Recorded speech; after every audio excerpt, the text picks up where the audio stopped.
Next, we have an email from Guillaume. Guillaume says, "Hello, Luke and Phil. I need your advice on the audio part of learning Chinese. I know that your work is based on the reading and written skills, but still, as I just mentioned in the previous answer, reading and writing does end up contributing to your listening and speaking skills, but I'll keep going. I started your course 1 week ago from scratch with no background in reading." Okay, so let's remember that he said that. Okay, I started the Pimsleur lessons 1 month ago, and I only did 10 lessons until now.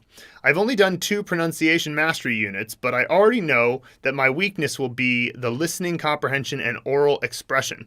So I'm going to stop reading here and say, Guillaume is setting his fate before it happens. So this is where a little Eastern philosophy will come in handy. So Guillaume says here, I already know that my weakness will be the listening comprehension and oral expression. And it's one of those things where I'm like, how do you know? You haven't gone far enough to know that that's going to be the case. And so worrying about it now is essentially wasted energy. So, in a lot of Eastern philosophy, whether it's Buddhism or Taoism, one of the focuses is that, first of all, the present moment is it's the only thing we ever really have. And any thought about the future is sort of taking up the present moment with those, it's grabbing your attention away. Well, I shouldn't say it is a part of the present moment. Those thoughts are a part of that present moment. But the question is that how you want to spend the present moment, considering that it may never come to pass? It may be, Guillaume, that you end up being great at listening comprehension. And I wouldn't be surprised if you're using the Mandarin blueprint method. And so you're kind of pigeonholing yourself into a specific path. So my recommendation right off the bat would be, don't assume what your strengths and weaknesses are going to be yet.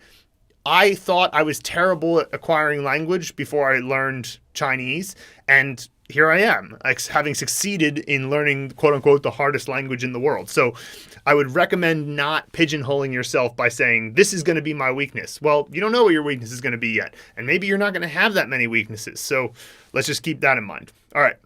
Your method is so effective that I wonder if I shouldn't postpone the study of the characters. The reason is that it is going too fast to learn new characters, and my listening skills will soon be lagging behind.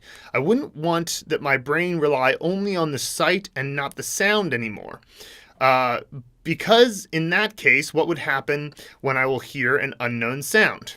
If my brain is only used to focus on the sight for decoding a character, I won't be able to relate to the other surrounding sounds of what I heard and be lost then. As Luke experimented the Pimsleur method, what would he advise? Okay, so this is another situation, and Guillaume, I apologize for giving you the same advice sort of over and over again, but I love how analytical you are. You're a very analytical guy. You're like, well, if this happens, then that would happen, and that could cause me to have this huge problem later. And the reason why that's not the right way to think about it is because you haven't spent enough time in Anki. Like you said, you only did the first 2 units of the pronunciation mastery, which means it's at the end of unit 2 that we finally start giving Anki cards. And in each Anki card for the Mandarin blueprint method, there is always native audio along with the visual element of the character, including in the vocabulary, and then later on in the sentences, and then later on in the long form stories. There's always native audio that's recorded on a condenser mic that's super clear and crisp, right? That's easy to mimic. And there's only 420 syllables in the entire language. So one of the things that is frustrating reading this is that you're assuming that those things that we took into account when we built the method aren't going to work. And I'm like, bro, they're going to work. Just, you have to keep going though. You're way too early to be worrying about this stuff. Like, so if you're at character 400 and you're still having this concern, then I'm like, okay, what's up? Maybe something's wrong with the method. Maybe there's something we can fix here. But if you're only at the end of unit 2 of pronunciation mastery, which means that you haven't learned the entire pronunciation of the language yet, and you have, you're very early in the Mandarin blueprint method, the best advice I can give you is you need to go further and try not to overthink. I called the podcast 2 weeks ago, Don't Overthink, because of these very sets of questions. So my recommendation right off the bat would just be make sure that you trust the method for a little bit, or at least, I can understand if somebody says to you, hey, trust the method, and you're like, well, why should I trust the method? To some degree, I'm asking you to take a leap of faith. I mean, like, it's more like a hop of faith, because it's not going to be that long before you realize, my concerns never came about. Like, the concerns I had never ended up being a problem. But still, my recommendation would be take a hop of faith, follow our instructions, and keep going until you finish the pronunciation mastery and have made it at least to character 105 of the Mandarin Blueprint method before you cast judgments about how it's going to go, because you don't know how it's going to go yet. So I would recommend that you take your time with the method for now. And if you don't understand why something is the case, maybe table that until you get to that point. Now, if you get to character 105 and you're just filled with questions about how things are going to go, I'll be happy to address them again. But just like bear that in mind, is that so many of the questions, I'm looking at it from the top of the mountain and you're at the bottom of the mountain. I can see you down there. And you're like, well, what if I go down this path, or what if I go down this path? And I'm like, well, we built the path for you. So I promise you just follow that path. You're going to end up in the place you want to be. You're going to end up here with me. All right, so just a little more here. As Luke experimented with the Pimsleur method, what would be his advice? I know that Luke is a fan of those sort of listen and repeat programs. I hate them, and I don't really like them very much. But Luke's pronunciation is a bit more native than mine, so perhaps they're worth continuing to do. I find them super boring. Your next question is, should I carry on with learning both the characters and practicing with Pimsleur method at the same time? I mean, Pimsleur method is like so different from the Mandarin Blueprint method that I would recommend just using Pimsleur if you feel like doing something a bit more passive, because Pimsleur's just like listen and repeat. So it's sure, it requires you to actually speak out loud, but it's not requiring you to come up with any kind of creative thinking, whereas at least with the Mandarin Blueprint method, we're telling you, okay, imagine some things in your mind. So if you're feeling a little bit more like, just tell me what to do, Chinese lesson, then do some Pimsleur, but base it on your feeling is my recommendation. I'd say make sure that you don't have any 0 days on the Mandarin Blueprint method, because you want to keep your momentum going. But I would say if you feel like doing something a bit more passive, then you can do Pimsleur. If I understood you well, you were saying that one day there will be the merge of the two methods in one's head, sound plus reading. Sure. When should I go and check with a teacher for audio corrections? When I finish the Pimsleur lessons?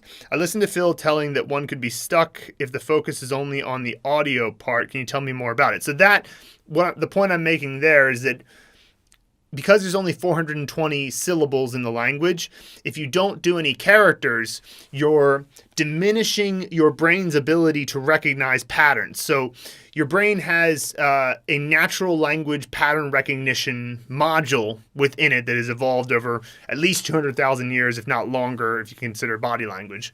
And so this pattern recognition, you want to give it as many disparate objects as possible so that it can start to find the commonalities. So if you imagine that there's sound, that's a big one. Sound is huge.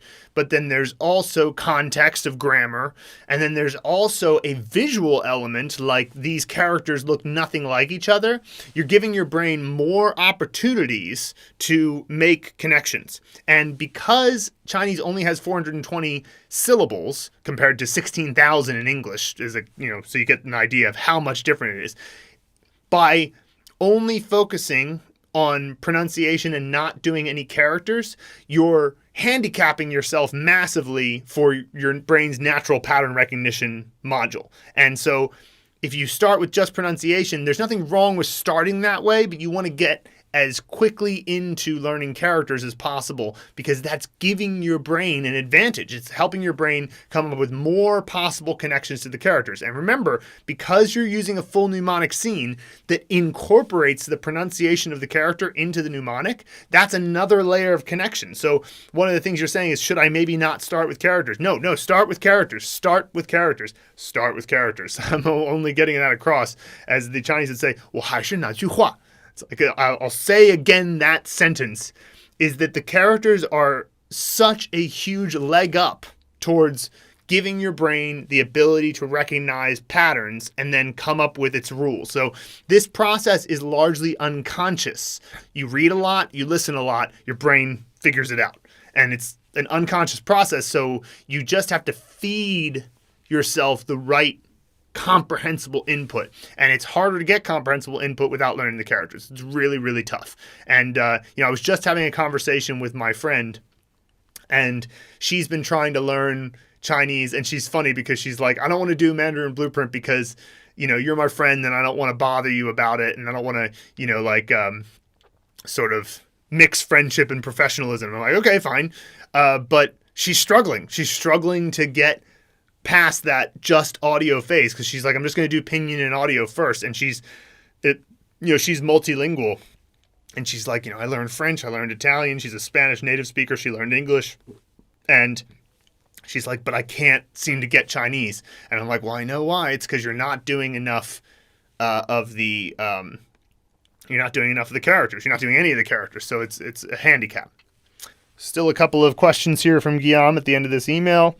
Oh, he just says, thanks in advance. You can make a podcast answer if you think that there is interest to others. Well, I'm sure other people will find this interesting, Guillaume. I do like these questions because these questions are, I must admit, it's a little bit like me on steroids, how I was at the beginning, but I am analytical like that. And I do go, well, wait, how is this going to work? And how's that going to work? And so is this really going to help me? And if I do this, couldn't I just do it this way?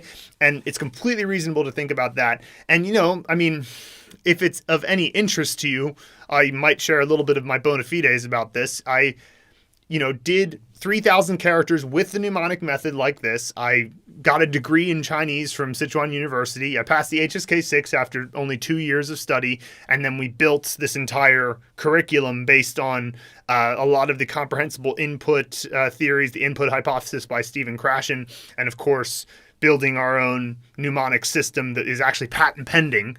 So, I'm not saying that you have to trust me, but I'm saying there's some plenty of reason to trust me. So hopefully that'll be of use to you moving forward. 谢谢你观看我们的这个视频. If you found this video valuable and you'd like us to help you reach fluency and literacy in Mandarin Chinese as fast as possible without all the headache of traditional learning methods, just head to mandarinblueprint.com to learn more.